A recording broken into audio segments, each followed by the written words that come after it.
Chapter 17. I Like You. Tyler let the door close behind him as he left Mario's. It had seemed like the longest dinner ever, and he still hadn't been able to get to the whole point with Kylie. They hadn't even scratched the surface of treasure, what with Sky Monroe and then Chandra showing up. Why, he hadn't even had a chance to enjoy dessert, and now he was alone again. He could see lights on the horizon, and then a car approaching at what seemed way over the speed limit for the tiny road leading back from the lighthouse and shore. The lights dimmed as they approached the intersection and then turned off altogether. What was going on, Tyler wondered, as he saw a couple get out of the car and then go round to each tire to kick it. They looked like they were arguing about something, and then just as hastily as they had shown up, then they were gone. And a squeal of tires and a growl from the large sedan, and they whooshed past Tyler and off into the distance on the road back to the mainland. Tyler sure didn't feel like going to see what they had been up to, but he did notice the guy had thrown something from the car window just before whisking off.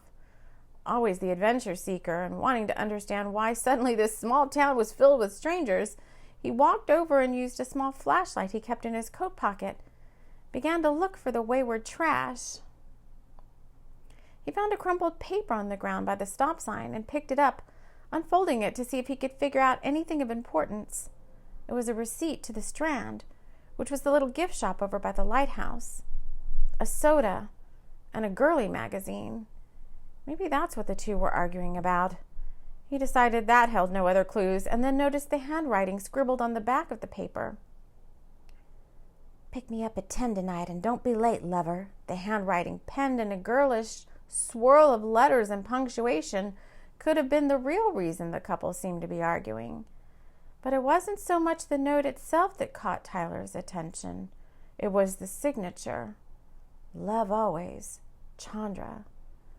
Now that was super strange, he thought, deciding to keep the paper just in case he needed to compare handwriting. Hadn't Chandra, the Chandra he had met just a few moments ago, been speaking to Mario about a breakup? And now this Chandra from this note appeared to be hooking up with someone else. Women, he thought. As his mind went to Kylie, he pocketed the note and dialed Kylie on his cell. "Feel like having some company?" he asked, as soon as she answered the call. "Tyler, I'm not sure that's a good idea right now," Kylie said, feeling tired from the dinner and her attempt to keep Tyler at bay, even if she felt like she didn't really want to. "Hey, we never had a chance to talk about treasure hunting," he said, trying not to sound pushy. "And besides," he said, feeling like he should open up more about how he really felt, and then reeling it back in when she balked. "Tyler," she felt funny in her belly, like there were little butterflies urging her on somehow. What could it hurt, a little voice in her mind pushed at her to accept. "Okay," she said, suddenly feeling better about accepting his offer, "but only to talk about treasure." "Meet me at the lighthouse," he said, knowing he had to work fast. "I'll be waiting," he said, ending the call. He had to get there, and fast. He had some unearthing to do before she arrived. Chapter 18. Lighthouse Love. There was no time to waste, Tyler thought, as he banked the car off the shoulder and onto the sandy path that led to the lighthouse. The car shuddered and groaned under the sand and dirt road, and within a few minutes the signs that beckoned visitors to the lighthouse shone up on the path. "Visit the place where pirates housed their plundered treasure.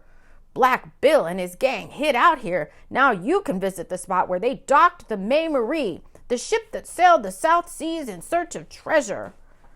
Several more hokey signs placed along the side of the road called out to those adventurous enough to want to dive and search the surrounding sea caves, or charter a small boat and dig for treasure along the north coast of the island, where Black Bill and gang were said to have run ashore with the May Marie and 1,000,000 gold coins and countless other treasure during the Great Storm of 1892.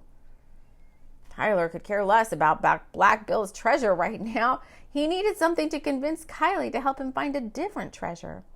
His mother had left very detailed instructions about a fortune in gold bullion that she had kept hidden from her then-husband, Mr. McGonagall. Mr. McGonagall had been something of a one-night stand, and then young and very rich Dame Marsh had married him quite unexpectedly. Realizing that the marriage might not last long, she'd had her house manager, a Mr. Percy McMathers, bury the treasure somewhere close by. The deal was Percy could have 1/3 of the treasure as long as he buried it all, didn't tell her the whereabouts, and left the map and any supporting information in a safe deposit box in her name at the Island Bank and Trust. Mr. McGonagall and Dame Marsh eventually divorced, and he went on his merry way, all the richer for it. Dame Marsh, having plenty more money where that came from, had forgotten about the buried bullion and the safe deposit box, and over time, and with her passing, all that went with her to the grave. Save for one night when she'd had a slight bit too much port and had phoned Tyler with some story about her untimely passing coming soon, and there was something that he simply had to know. She had proceeded between hiccups and sips of port to tell him the story of third husband McGonagall and the buried bullion, complete with instructions that if she should pass on, then he should come to the island and follow the clues. That was just that. Follow the clues was all she could say, not recalling the whereabouts of the treasure. And with poor house manager Mr. McMathers having succumbed to dementia in his older years, he had been quite unable to recall that there even was a Dame Marsh. Follow the clues, the words kept repeating back to Tyler as he pulled up to the lighthouse and parked in the gift shop lot. All he had right now was a key, a very strange-looking key that he couldn't quite understand where it was from. And he had his wits about him, and best of all, he had Kylie to help him. At least he thought he did. He didn't want to do this alone. He felt there was more than just the family treasure here. It just wouldn't be fun without someone to share it with. He wanted someone he could shower with all the love he never got from Dame Marsh. Tyler had a lot of love to give if he would only let himself.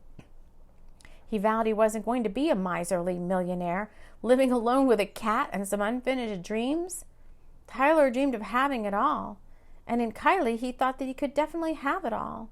The woman and the millions and a life of fun and adventure, while also giving back to the island and other charitable causes he was involved with.